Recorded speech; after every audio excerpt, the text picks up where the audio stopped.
Les conférences du Centre d'histoire de la résistance et de la déportation. Historiens, universitaires, spécialistes livrent l'état de leurs recherches en cours.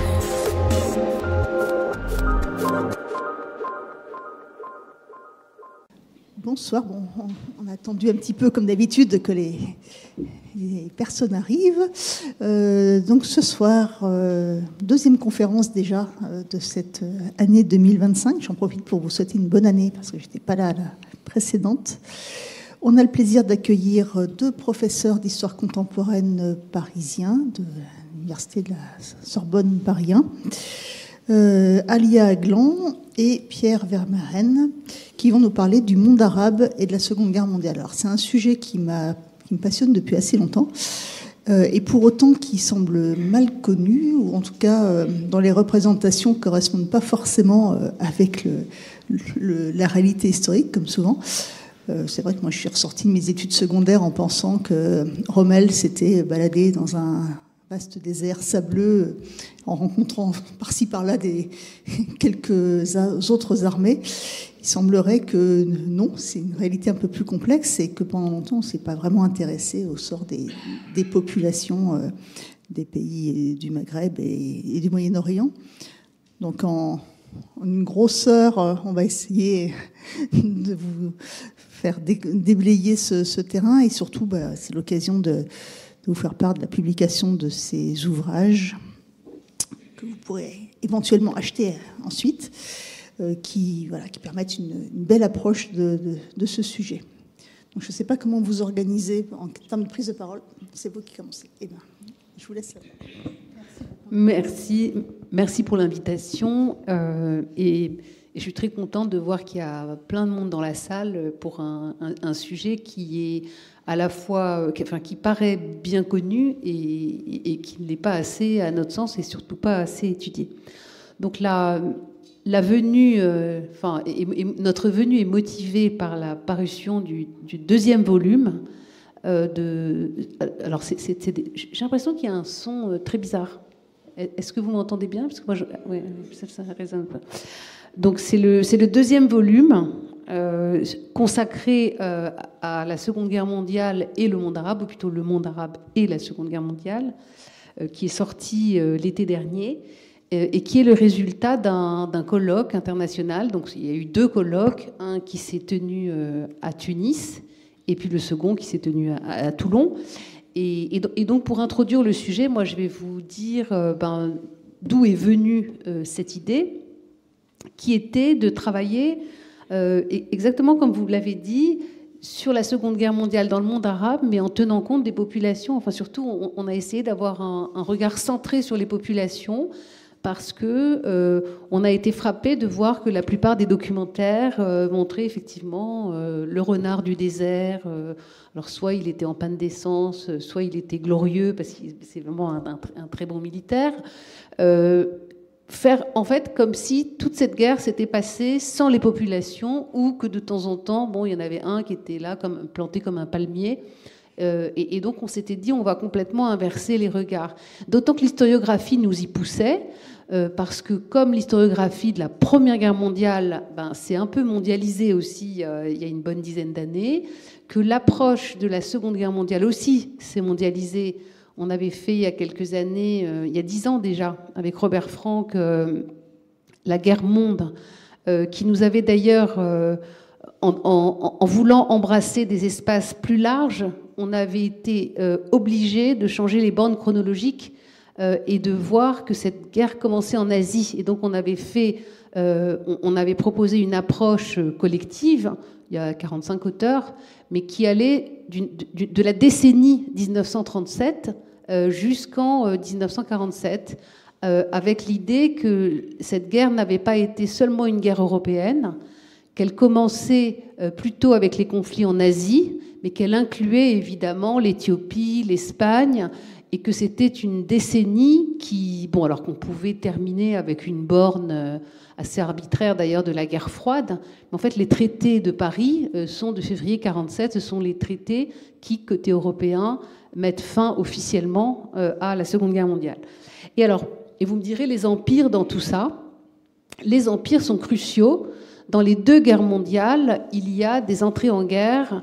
Alors, pour 14-18, il est très évident, et ça a été étudié récemment, que et l'Empire britannique et l'Empire français ont mobilisé directement leurs empires, que l'apport en ressources, en combattants, a été très important, mais que, si vous voulez, chaque guerre mondiale a posé la question de la loyauté. Et donc nous, on s'est un peu focalisé là-dessus. La question de la loyauté des empires, c'est un défi.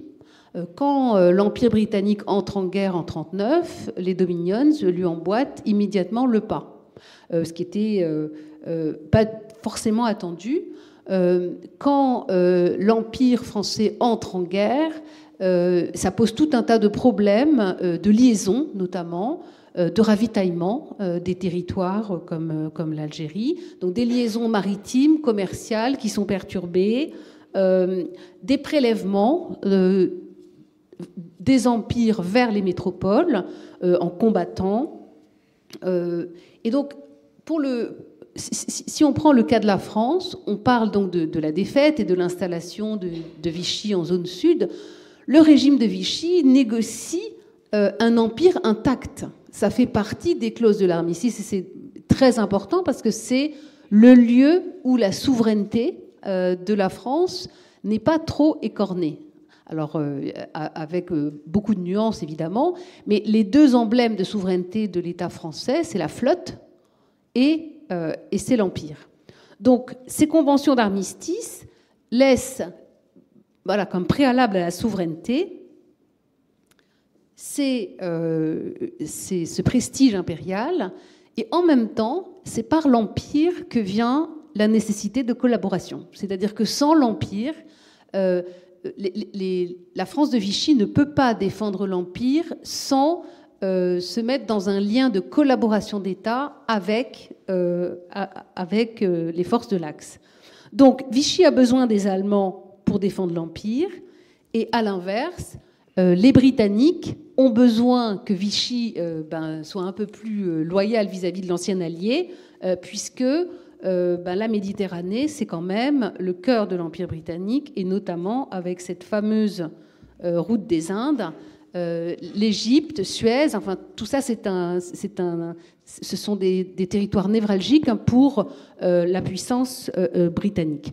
Donc ces deux empires, qui sont quand même les premiers et le deuxième du monde, le premier empire mondial, c'est les Britanniques, l'Empire français vient juste après. Ce sont des guerres impériales. Les Italiens ont un projet impérial qui est extrêmement ambitieux, on a tendance à l'oublier, et qui était très méditerranéen, justement. Donc, dans la problématique du monde arabe, les Italiens ont une grande importance. Les nazis ont un projet d'Eurafrique, c'est-à-dire une sorte de continuité avec tout le continent européen qui aurait été sous domination nazie et qui aurait eu l'Afrique comme, je dirais, réservoir de produits stratégiques et de population. Bon, la domination nazie, elle est mondiale. C'est un projet mondial, c'est quelque chose qui se construit en plusieurs générations et qui intègre très largement l'Afrique, tout le continent africain, à l'Europe. Et donc, partant de ces constats que l'historiographie nous offre, on s'est dit, avec Pierre Vermeuren, qui est spécialiste du monde arabe, qu'on ne pouvait pas continuer à ignorer cet espace qui est dans une forme de proximité quand même. La France y est très implantée, il y a des protectorats, Syrie, Liban, Tunisie, Maroc. L'Algérie, c'est la France en fait, ce sont des départements français. Et donc on s'était dit, l'historiographie de la Seconde Guerre mondiale est tellement déséquilibrée, on est très européocentré, c'est sûr, et même quand on prend la mesure de l'espace mondial, il y a un espace où il semblerait qu'il ne se passe rien, et évidemment, c'est pas vrai. En tous les cas, l'historiographie sur le monde arabe est quasi inexistante. Alors c'est vrai que depuis qu'on a lancé ces chantiers, on a été imité. Donc ça, c'est la rançon du succès, on le prend comme un hommage. Mais en tous les cas, l'historiographie, non seulement elle est peu abondante, mais surtout elle est très traditionnellement tournée vers le fait militaire. Or, l'approche militaire c'est très bien. Alors il y a la France libre, il y a Bir Hakeim, il y a Rommel, qui fascine encore beaucoup tous les documentaires. Et on n'a pas d'interrogation sur l'espace lui-même, ces espaces habités par toutes sortes de populations, alors qu'on a un peu résumé par l'expression monde arabe, mais Pierre Vermeuren vous expliquera pourquoi c'est une expression qui est plutôt post-45 que des années 40. En tous les cas, on a voulu mettre au centre de nos préoccupations les populations de ces espaces colonisés, alors sous divers statuts de colonisation. On a voulu prendre en compte leurs conditions sanitaires, parce qu'en fait, pour beaucoup de territoires coloniaux, la guerre a signifié un rationnement, enfin en tous les cas un ravitaillement complètement effondré, des difficultés commerciales, des difficultés sanitaires. Il y a le typhus à Alger en 1941, et tout ça fait évidemment beaucoup de morts qui sont des morts de la guerre, mais plutôt morts des conséquences de la guerre plutôt que du fait militaire. Donc voilà, des conditions sanitaires aggravées, des conditions alimentaires. Et donc on s'est interrogé sur aussi comment ces sociétés voyaient la guerre, parce que c'est quand même les puissances impériales qui viennent faire la guerre, alors que les enjeux de la Seconde Guerre mondiale ne sont pas explicites ou explicités. Donc c'est vraiment une guerre d'importation. Et du point de vue des colonisés, ça peut aussi être une guerre entre impérialismes ou entre projets impérialistes dans laquelle ils ne se sentent pas extrêmement concernés. Enfin, troisième question, on peut se demander, et ça c'est très intéressant parce qu'en fait dans toutes les communications qui portent par exemple sur l'Égypte ou sur le Maroc ou sur la Tunisie ou sur l'Algérie, il y a toujours une question qui se pose à un instant T: qui est l'ennemi? Qui est l'ami? Qui est l'ennemi? Alors ça peut changer d'un moment à l'autre, mais ce n'est pas seulement une question que se posent les populations égyptiennes, libanaises ou syriennes, c'est une question que se posent les Français entre eux. Et il y a vraiment un problème de souveraineté, d'autorité.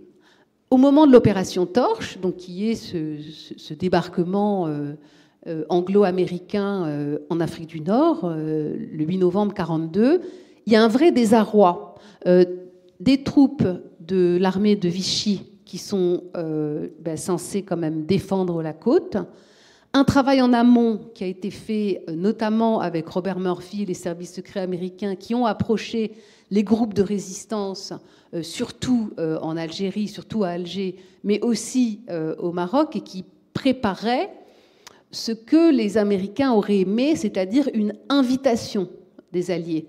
Et la résistance, les groupes de résistance, étaient censés, en tous les cas, provoquer, comment dirais-je, une arrivée des Alliés qui les auraient libérés, mais sans effusion de sang, sans combat. C'est-à-dire que ces résistances devaient avoir assez d'influence pour à la fois renseigner les Américains sur la topographie de la côte, tout simplement, sur les points de défense de la côte, mais surtout éviter qu'on se batte entre anciens alliés.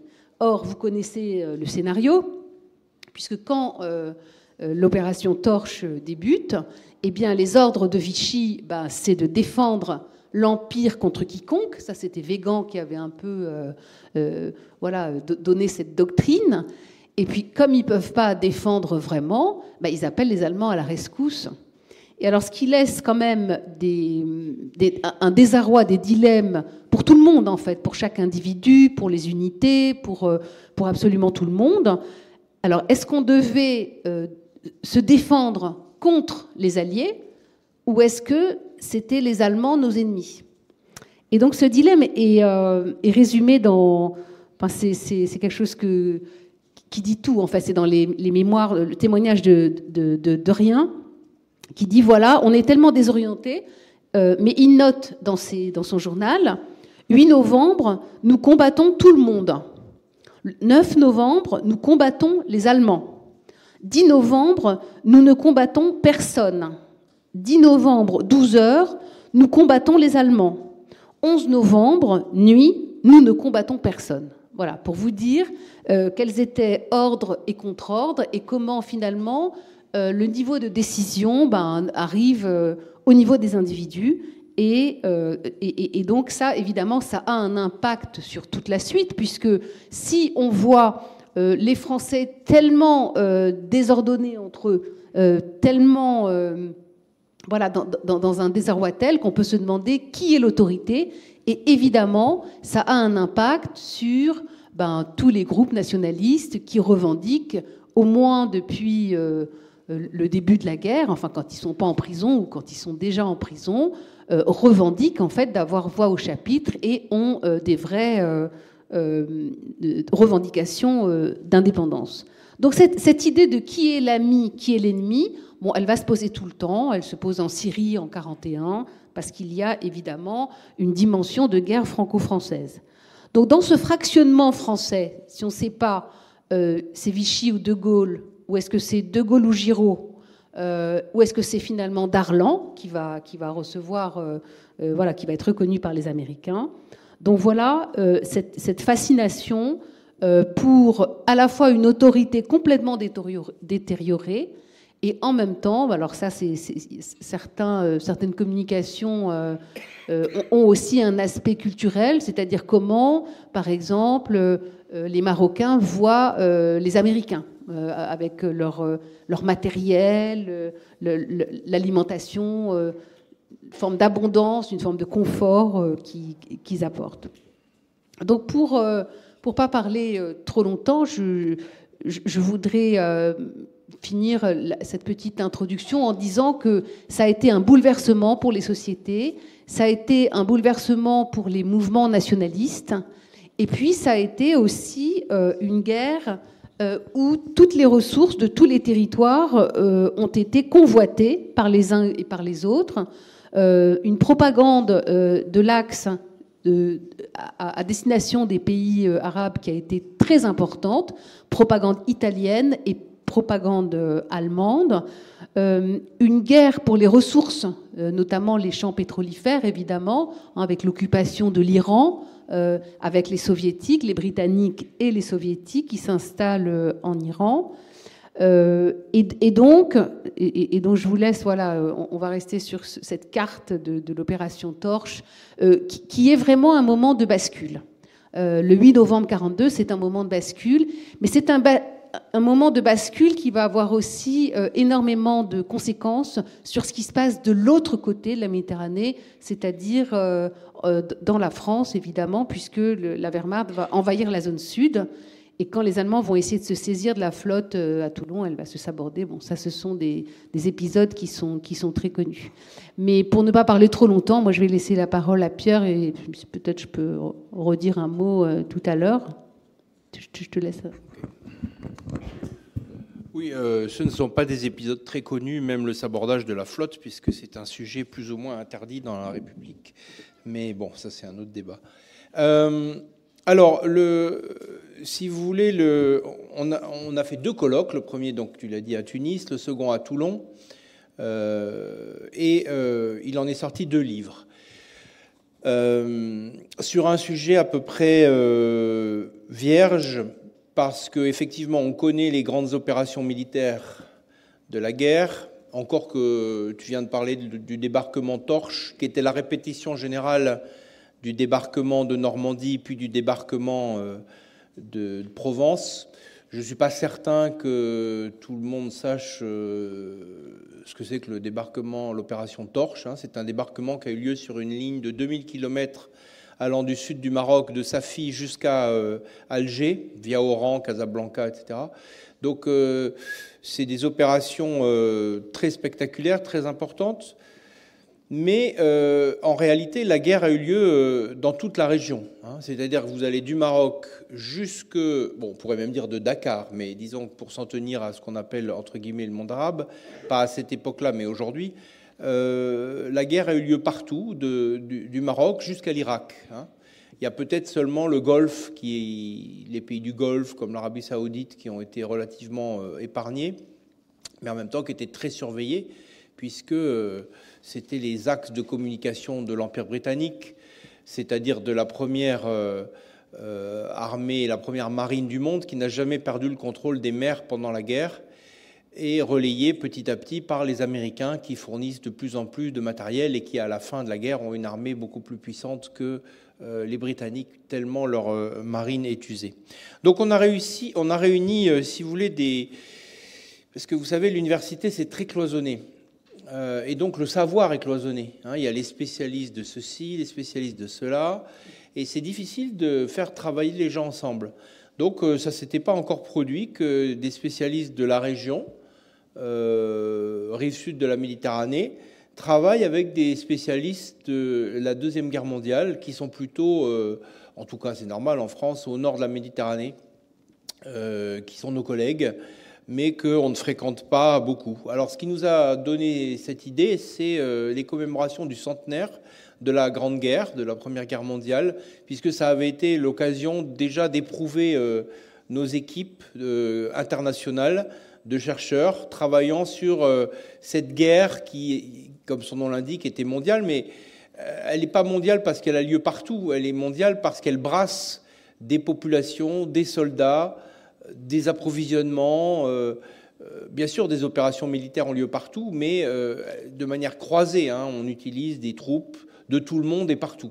Voilà, alors dans des proportions bien sûr qui sont variables. On ne peut pas dire pendant la Première Guerre mondiale que les soldats de l'Empire ont été déterminants. Ils ont représenté 5% des effectifs de l'armée française, ce qui est à la fois beaucoup et pas beaucoup. Mais surtout, l'état-major en a fait une communication extraordinaire, puisqu'il les promenait partout sur le front pour faire croire aux Français que derrière eux, il y avait le monde entier qui se battait avec eux. Donc on les déplaçait pour montrer qu'ils étaient partout. Donc tout le monde les a vus, même s'ils n'étaient pas très nombreux proportionnellement, puisque ça fait un soldat colonial pour 19 soldats métropolitains. Bon, donc ça nous a servi de galop d'essai. Il n'en est pas forcément sorti de grandes publications parce qu'à l'époque, on était un peu jeune et naïf et mal organisé. Mais du coup, cette fois-ci, on s'est rattrapé. Et pour les livres qu'on a fait sur cette Deuxième Guerre mondiale, donc le premier est sorti il y a 3 ans, le deuxième il y a 1 an, donc en 2024. Je crois qu'à la librairie, vous pourrez en trouver au moins un, le dernier. Mais si ça vous dit de commander celui-là, évidemment, il est disponible. Alors, c'est compliqué. Tout est compliqué maintenant, parce que l'argent ne coule à flot nulle part. Donc, les éditeurs, c'est compliqué. La fac, c'est compliqué. Les équipes internationales, c'est compliqué. Bon, alors, ce livre, on l'a publié chez un petit éditeur qui a fait du beau boulot. C'est 2 livres, c'est du beau travail. Mais les grands éditeurs n'aiment pas publier les colloques, parce que les grands éditeurs, il faut un livre, un auteur, un sujet. Là, vous avez beaucoup de sujets, beaucoup d'auteurs et de livres, vous voyez, donc petits éditeurs. Donc. Et voilà, ça n'empêche que c'est des bons livres, que c'est un travail inédit et qu'on en est assez fiers. Voilà. Et donc, je remercie beaucoup la direction de votre institution d'accueil, notre institution ce soir, de nous avoir invités. Alors, le problème de rassembler une équipe sur ce sujet, c'était bien sûr de pouvoir travailler avec des collègues de ce qu'on appelle le monde arabe. Alors tu disais à juste titre que le monde arabe, c'est une expression très moderne, puisqu'elle est née en fait après la Deuxième Guerre mondiale. Donc on pourrait dire, si on était des historiens extrêmement scrupuleux, que d'appeler notre livre « Le monde arabe et la Seconde Guerre mondiale », c'est un peu anachronique. À l'époque, on parlait plus de l'Empire ottoman, évidemment, qui avait disparu en 1923, mais on parlait des empires coloniaux. Bon, mais comme on travaillait avec des collègues algériens, marocains, tunisiens, libyens, égyptiens, libanais et syriens, en l'espèce, il était difficile de parler des empires, voilà, parce qu'on n'est plus dans les empires aujourd'hui, c'est très clair. Donc on a repris l'expression que tout le monde connaît et qui passe partout, le monde arabe. Étant donné que, encore une fois, cette expression, la Ligue arabe a été créée au Caire en mars 1945, d'accord, donc à la fin de la guerre, avec l'aide des Britanniques. Et puis, le monde arabe est plus compliqué qu'il en a l'air, parce qu'il y a tout un tas de populations. À l'époque, il y avait les Européens, les Juifs, les Berbères, les Kurdes, etc., les chrétiens d'Orient. Enfin, il y a tout un tas de populations, arabes ou non arabes, de cultures différentes qui font partie de ce monde. Donc c'est un monde mélangé dans lequel il y avait beaucoup d'Européens qui vivaient à l'époque. Vous aviez 1 million d'Européens qui vivaient en Algérie, vous en aviez des centaines de milliers au Maroc, 200 000 en Tunisie, vous aviez les Italiens en Libye.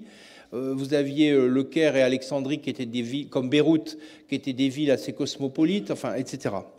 Bien. Donc, c'est pas un bloc, si vous voulez. Mais c'est un monde, en revanche. Ça, c'est peut-être pas arabe, mais c'est un monde, ça, c'est sûr. Et c'est un monde qui va devenir petit à petit le monde arabe. Alors, on a voulu travailler avec des collègues, donc, d'outre-Méditerranée. Et là, il y a un paradoxe. Le paradoxe, c'est que, comme on vous l'a dit, l'un et l'autre, la guerre, elle a eu lieu partout. Vous avez vu les cartes, d'un bout à l'autre de cet espace au sud de la Méditerranée, la guerre a eu lieu, des opérations très importantes. Les débarquements, la guerre en Tunisie. La Tunisie a été ravagée pendant 6 mois par les combats parce qu'il a fallu reconquérir la Tunisie. La Libye a été ravagée. La guerre, alors c'est pas la même guerre qu'en Tunisie, parce qu'en Tunisie, c'était une guerre de quartier, c'était une guerre de ville. Il y a des villes qui ont été rasées, c'était une guerre de bombardement. Bon, la guerre du désert en Libye, c'est un peu de l'Égypte, presque d'Alexandrie jusqu'au sud de la Tunisie. C'est une guerre de mouvement de chars. Bon, il y a eu des batailles, mais disons que c'était une guerre très mécanique, très industrielle. C'était pas une guerre où les gens se tirent dessus à 100 mètres. Bon. Donc la Libye a été largement abîmée. Pardon ? Oui, les champs de mines, bien sûr, à foison. Il y a eu des combats au Maroc, il y a eu des combats en Algérie, il y a eu des combats en Égypte, et surtout des bombardements, d'ailleurs, de la part des Allemands. Et puis, il y a eu des combats aussi jusqu'à 80 km d'Alexandrie, si vous connaissez un peu l'Égypte. Il y a eu des combats partout, à Bagdad. Il y a eu un coup d'État à Bagdad. Il y a eu, ce n'est pas des opérations très importantes, mais il y a quand même eu des milliers de morts en Syrie, des milliers de morts au Liban, etc. Donc, paradoxe, c'est que la guerre a eu lieu partout. Elle a concerné tout le monde. Les coloniaux ont été mobilisés par centaines de milliers, par la France en Afrique du Nord et au Levant, par l'Italie en Libye, par les anglo-saxons, par les Britanniques, pardon, en Irak, en Jordanie, en Égypte. Voilà, donc des centaines de milliers de soldats. Et pourtant, aujourd'hui, dans le monde arabe, on s'est rendu compte à cette occasion que la guerre n'est pas enseignée.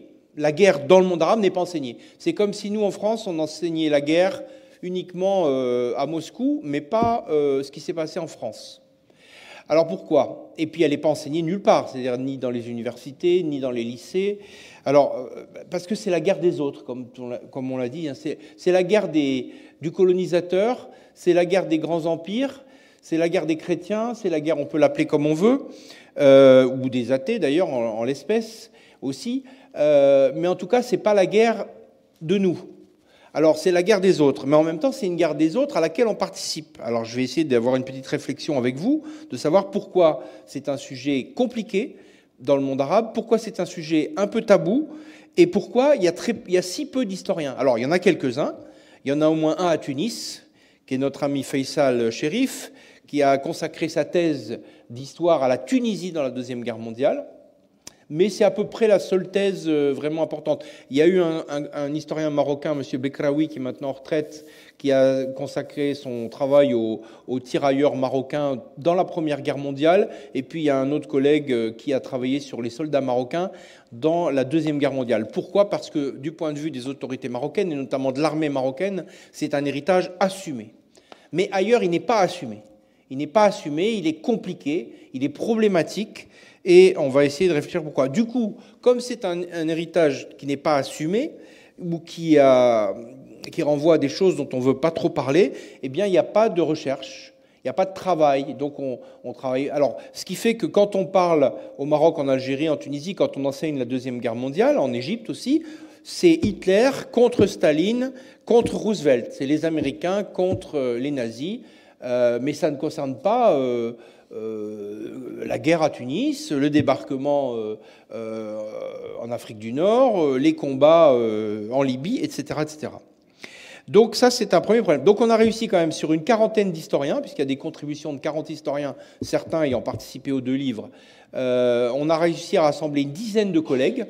Certains étaient spécialistes, comme notre collègue tunisien. D'autres ont fait l'effort, notamment nos collègues libanais, de s'intéresser à un sujet précis. Ils ont travaillé. Par exemple, on a une contribution sur les jésuites au lycée de la Sainte Famille à Beyrouth, qui ont vécu la guerre depuis leur lycée et qui, à travers leurs archives, c'était possible de savoir comment ces jésuites libanais avaient vécu, français et libanais d'ailleurs, avaient vécu cette guerre, et eux aussi se disaient, mais alors on est avec qui, on est de quel côté, qu'est-ce qu'on fait, etc. Bon, qu'est-ce qu'on fait de Vichy, qu'est-ce qu'on fait de tout ça, bon. Voilà. Donc, une guerre omniprésente. Et il faut, alors j'en dis quand même un mot parce que encore une fois, on n'a pas fait un livre sur la guerre. On n'est pas enfin, moi, je ne suis pas du tout un spécialiste d'histoire militaire. Alia est plutôt spécialiste de l'histoire de la résistance. Elle ne travaille pas sur les grandes armées de la Deuxième Guerre mondiale et leurs combats qui sont quand même un peu connus. Mais pourquoi est-ce que cette guerre est omniprésente ? Parce que, encore une fois, les nazis et les Italiens ont envahi la totalité de l'Europe occidentale. Tout, ils sont partout. Alors, à part l'Espagne, mais et encore l'Espagne, oui, par la Suisse, certes, mais la Suisse n'a pas encore de port sur la Méditerranée ni sur l'Atlantique. Et donc, si vous voulez, la guerre, elle a eu lieu pendant plusieurs années, jusqu'au débarquement, en fait, jusqu'en 1944. Elle a lieu dans les périphéries. La périphérie maritime, l'océan Atlantique, la Méditerranée. Et donc, il faut d'abord prendre les empires. Il faut que les alliés qui combattent la machine nazie reprennent le pied sur les empires. Pour reprendre le pied sur les empires, il faut avoir le contrôle de la mer, dessus, dessous. Il faut avoir le contrôle des ports. Il faut garder Suez. Il faut surtout garder Gibraltar. Bref, il faut pouvoir circuler d'ailleurs dans les détroits. Alors cette fois-ci, la Deuxième Guerre mondiale, les Turcs n'ayant pas participé et le détroit du Bosphore étant un lieu international de libre circulation, il n'y avait pas de problème pour communiquer avec les soviétiques par la mer Noire. Mer Noire, britannique, etc. Les Français avaient disparu, la France n'existait plus. En tout cas, la France combattante, elle était à Londres, elle n'était pas en France, et puis elle a été à Alger, donc après le débarquement d'Afrique du Nord.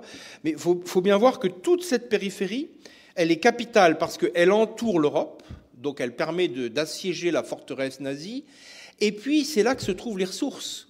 Le pétrole, il est où ? Il est dans le Golfe, en Iran, en Irak, colonie britannique. Ils remettent la main sur l'Irak. L'Irak officiellement est indépendant en 1932. Ils remettent la main sur l'Irak, où les nazis ont tenté de faire un coup d'État. Les Britanniques avaient quitté l'Égypte, qui était indépendante depuis 1922, et depuis 1936, ils avaient signé un traité. Et une des 4 clauses du traité, c'était s'il y a une deuxième guerre mondiale, on réenvahit l'Égypte, ce qui évidemment ils ont fait immédiatement. Donc ils ont remis les pieds. Donc là, l'Égypte est redevenue une sorte de protectorat colonial pendant la deuxième guerre mondiale, et les Égyptiens ont été obligés d'endosser l'uniforme et d'aider les Britanniques à sauver. Et d'ailleurs, ils l'ont fait, ils se sont bien battus, de sauver l'Égypte qui était attaquée depuis l'ouest par la Libye italienne et rejointe par Rommel. Donc vous voyez, la guerre a eu lieu partout pour des raisons. Voilà. Et une fois que toutes les périphéries ont été sécurisées, les détroits, les mers, les populations, que les armées se sont reconstituées, de l'Angleterre jusqu'à l'Irak, eh bien, les débarquements étaient une question, parce que sinon, et c'était l'obsession de Churchill, il fallait absolument débarquer, parce que sinon, les Soviétiques auraient auraient reconquis toute l'Europe. Donc, il fallait absolument les bloquer. C'est là qu'il y avait des grandes divisions. Churchill voulait aller directement par l'Allemagne. Les Américains ont préféré le débarquement de Normandie. Enfin bon, ça, c'est pas notre propos. Notre propos, c'est de voir donc toute cette périphérie sud de l'Europe aux mains d'armées gigantes. Alors, tu parlais des Algériens et des Marocains. Ils ont été impressionnés quand ils ont vu débarquer l'armada américaine. Parce que c'était quoi l'Algérie française et le Maroc? C'était des colonies agricoles, c'était des pays assez pauvres. Il y avait quelques voitures, bien sûr, mais c'était toujours l'âne. Et le cheval, c'était les moutons, c'était des paysans, les Européens eux-mêmes étaient paysans aussi en Algérie. Bien sûr, les grandes villes étaient modernes. Casablanca et Alger étaient des très grandes villes modernisées, mais l'essentiel du pays, c'était de la paysannerie, des petites villes, peu d'électricité, peu de routes, etc. Et tout d'un coup, ils voient arriver l'armée américaine, comme dans les films, avec les Marlboro, le Coca-Cola, les armes, les casques, l'Égypte. Alors, on a illustré la couverture de notre deuxième tome, c'est l'Aïd el-Kébir dans l'enceinte du Palais Royal, dans le Méchoir à Rabat, où on voit, en 1942, après le débarquement, on voit un tank américain et des GI avec toute la population d'une partie de la population de Rabat, les petits gamins et tout ça, et les mères qui posent pour la photo, les soldats du Palais Royal, etc. Bon. Alors, pourquoi c'est tabou ? Pourquoi cette histoire n'est pas prise en charge par les historiens arabes, par les régimes arabes, par les États arabes ? Alors c'est leur histoire aussi. Oui, c'est la guerre des autres, c'est sûr, c'est pas eux qui l'ont déclenchée. C'est eux qui l'ont subie. C'est eux, leur père ou leur grand-père ou leurs arrière-grands-pères y ont participé. Et ça a transformé les sociétés. Ça a transformé... parce que quand les Marocains voient débarquer les Américains, ils se disent oui, c'est pas les Français qui sont les plus forts apparemment, parce que déjà ils savent que la France a perdu, la France a été envahie, et ils voient qu'une nouvelle force hyper puissante débarque chez eux. Donc ça change les mentalités, ça change tout. Mais alors justement, je crois que y a plusieurs raisons, si vous voulez, à la difficulté d'enseigner, de parler, d'assumer cette histoire. D'abord, le nationalisme qui fait que les empires coloniaux ont été détruits dans les 15 ans qui ont suivi la Deuxième Guerre mondiale. Entre 1945 et 1962, c'est fini. Bon, c'est fini. Ça va très vite au Liban et en Syrie dès 1946, ensuite la Libye indépendante en 1949, l'Égypte se débarrasse définitivement des Britanniques avec le coup d'État de Nasser en 1952, le Maroc et la Tunisie sont indépendants en 1956, et puis l'Algérie fait sa guerre contre la France entre 1954 et 1962, mais en 1962 c'est terminé. Alors, donc la guerre c'est presque la fin. Bon, sauf qu'en 1945, personne n'est au courant que c'est la fin. C'est petit à petit qu'en Algérie, personne ne pense que dans 15 ans, ce sera fini à cette époque-là, y compris les nationalistes algériens, évidemment.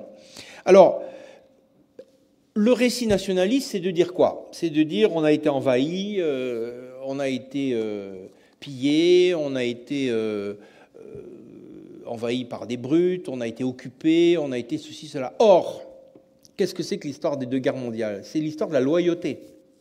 C'est l'histoire de la loyauté des peuples colonisés qui ont pris les armes, enfin les hommes, qui se sont engagés. Alors pourquoi ils se sont engagés ? En Algérie, ils étaient obligés, c'était le service militaire. Mais en dehors d'Algérie, les Marocains, les Tunisiens, les Libyens qui ont été colonisés par les Italiens d'une manière très sauvage dans les années 30, la conquête de la Libye, elle a été très très dure, et pourtant 60 000 Libyens combattent avec les Italiens et les Allemands contre les Anglais, et d'une manière extrêmement... Et Churchill, il dit, bon Dieu, qu'est-ce que c'est que ces cons qui combattent contre nous alors qu'on vient les libérer, etc. Bon.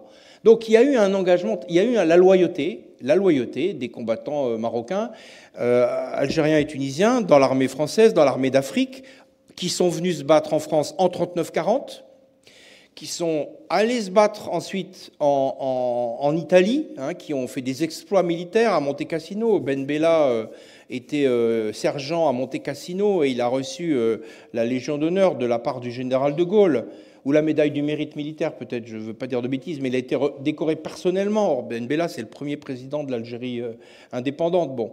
Et puis ensuite, ils ont participé, 200 000 hommes, ont débarqué en France, des troupes coloniales, en Provence, le 15 août 1944 et les jours qui ont suivi. Voilà. Donc, alors, moi j'ai une théorie là-dessus, que j'explique à un moment, je ne sais plus quand.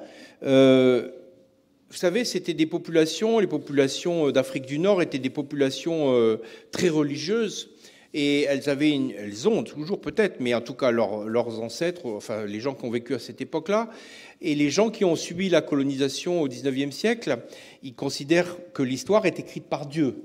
Hein, c'est Dieu qui décide. Donc ils ont décidé que Dieu leur a envoyé ces chrétiens colonisateurs. Ils ont juré, une fois qu'ils ont été, que les guerres de colonisation ont été finies, ils ont juré fidélité. Hein, c'est ce que les Français appelaient la cérémonie de la manne, etc.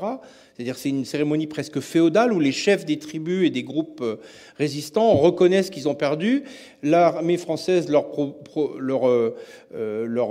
promet la loyauté, le respect, etc. Eux remettent leurs armes, reconnaissent qu'ils ont perdu, reconnaissent qu'ils vont payer des impôts désormais à l'autorité en place, que ce soit le sultan au Maroc ou la France coloniale en Algérie, mais en échange, ils sont protégés. Et je crois que ce serment d'homme, au sens féodal du terme, a duré. Hein, la parole donnée ne se reprend pas. Une fois qu'on a juré fidélité, on est fidèle. Et cette fidélité, elle a duré un siècle pratiquement. Alors au Maroc, ça a duré moins longtemps, en Tunisie aussi, mais en Algérie, la fin de la conquête, c'est vers le milieu du 19e siècle. Là, on est presque un siècle après. Je crois que de génération en génération, les chefs, la loyauté, il y a eu cette parole. Et je crois qu'à travers ces deux guerres mondiales, la première puis surtout la deuxième, quand la France a été envahie, eh bien, ces hommes qui ont toujours été loyaux, ils se sont en quelque sorte libérés de leurs dettes.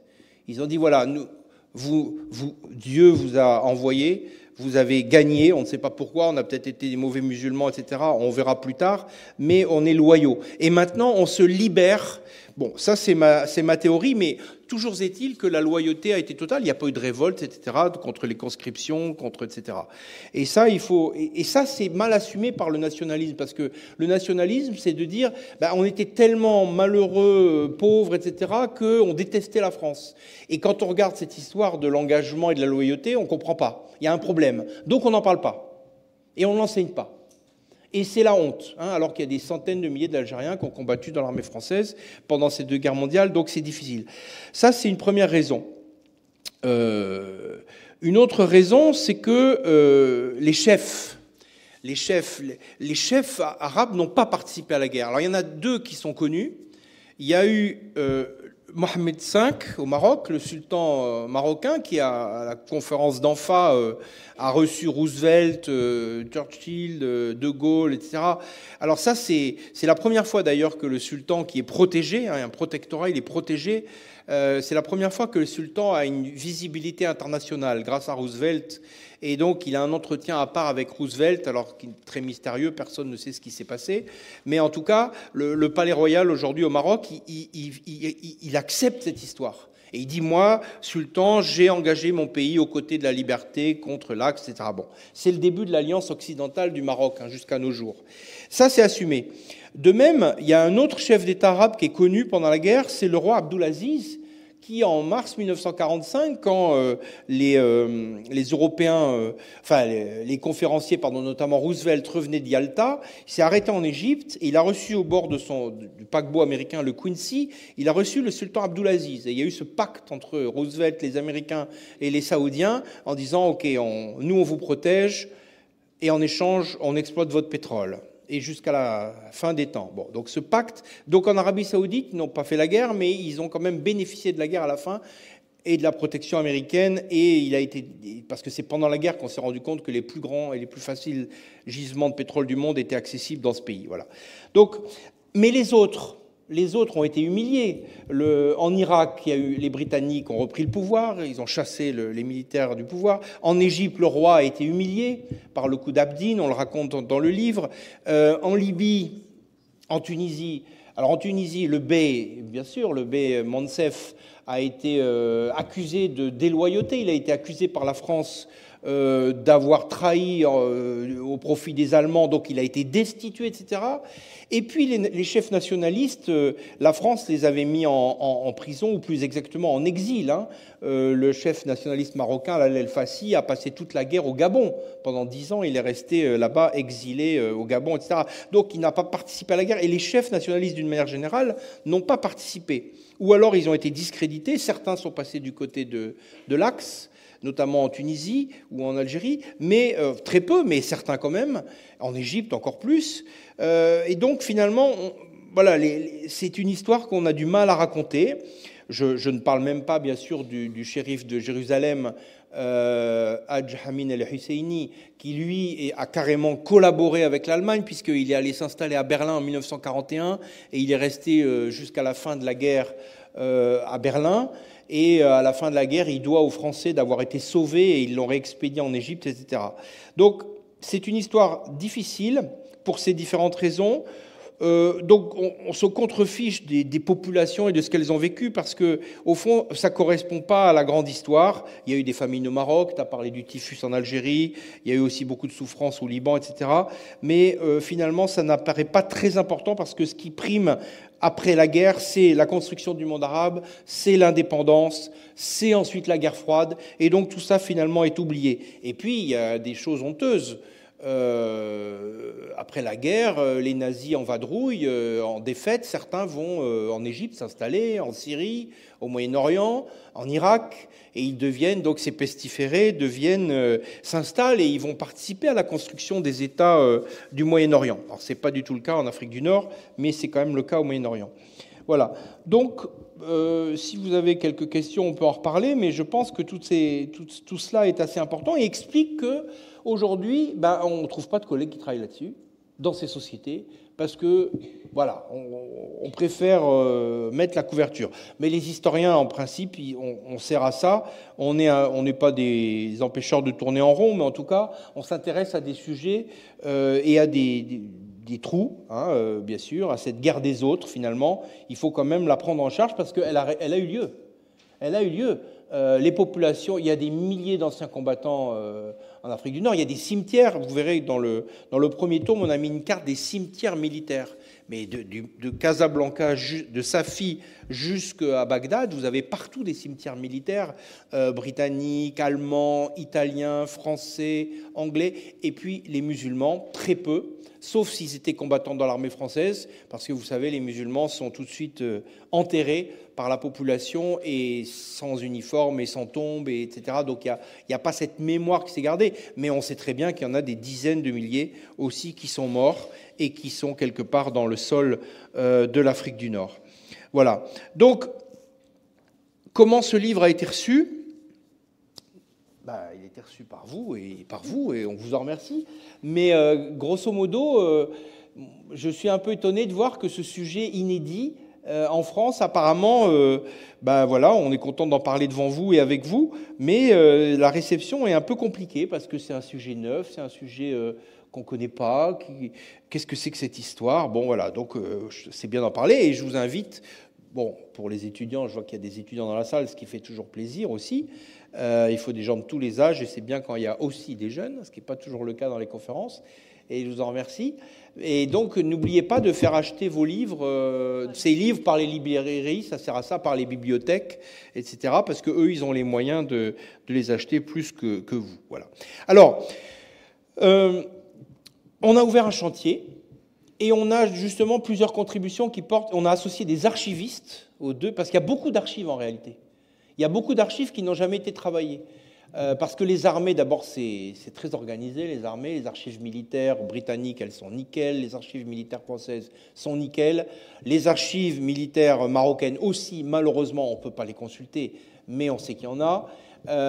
Et donc les archives impériales sont très importantes, parce que les bureaucraties coloniales sont restées en place après la guerre, et elles ont continué à accumuler une documentation, par exemple des photos. Vous verrez qu'on a mis des carnets de photographie dans les deux tomes, et en réalité aux archives militaires de Vincennes, et surtout aux archives militaires, comment ça s'appelle, au Fort d'Ivry, c'est ça ? Le CPAD, voilà. Le CPAD, ils ont un fonds de photographie sur l'ensemble de la région extraordinaire. Extraordinaire. Vous avez, alors les photographes militaires, quand ils se promènent, ils ne s'intéressent pas qu'aux militaires, ils photographient tout. Donc ils photographient la population, ils photographient les paysans, ils photographient les femmes, ils photographient les villes, bombardées ou pas bombardées d'ailleurs, etc. Donc on a beaucoup de choses. On a des films aussi. on a vraiment un fond d'archives. Donc s'il y a des jeunes un jour que vous connaissez ou pas, qui veulent se lancer dans ces travaux historiques, sachez qu'il y a vraiment beaucoup de matière et on a quand même mis un certain ordre. Vous voyez, par exemple, il y a un travail à faire, par exemple, sur les cimetières militaires. Parce que les cimetières militaires, vous verrez quel est l'intérêt des cimetières militaires. Il faut les visiter. À l'occasion de ces colloques, notamment en Tunisie, dans la même journée, on est allé voir le cimetière américain de Carthage, d'où est tirée cette photo. On se croirait en Floride.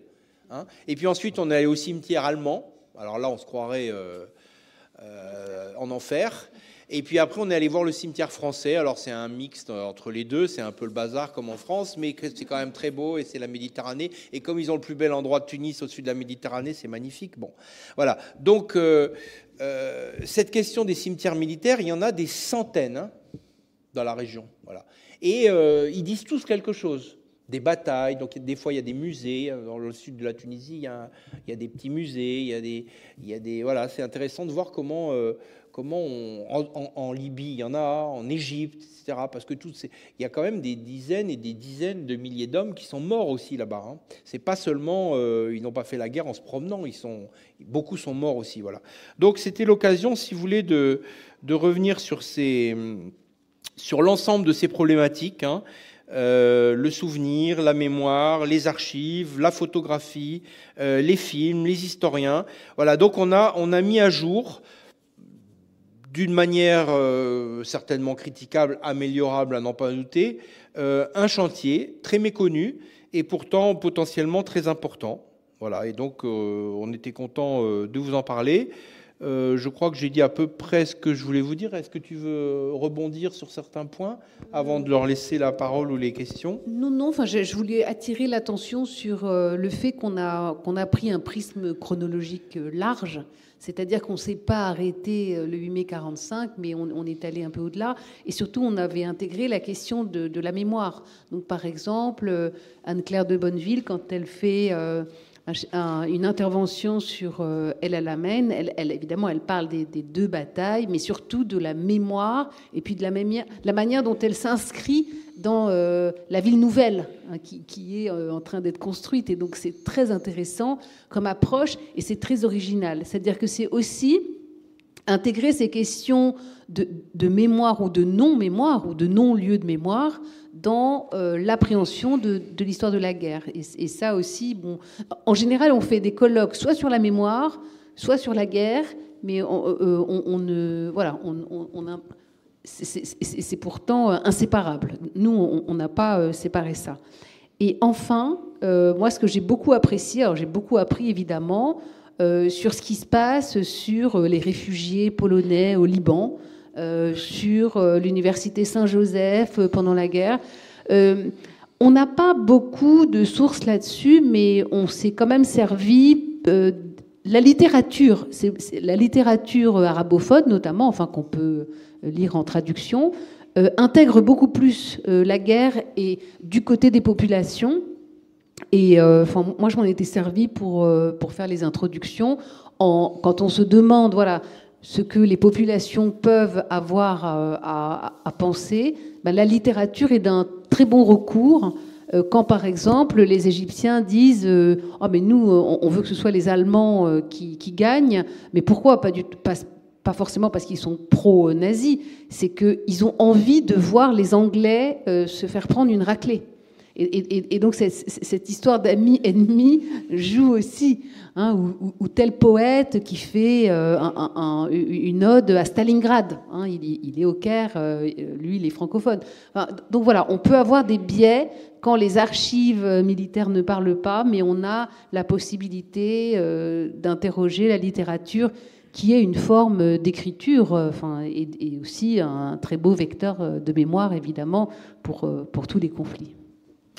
Oui, alors pour terminer, je reviens sur la Libye, parce que pour vous montrer les enjeux que ça peut poser, ce genre d'histoire.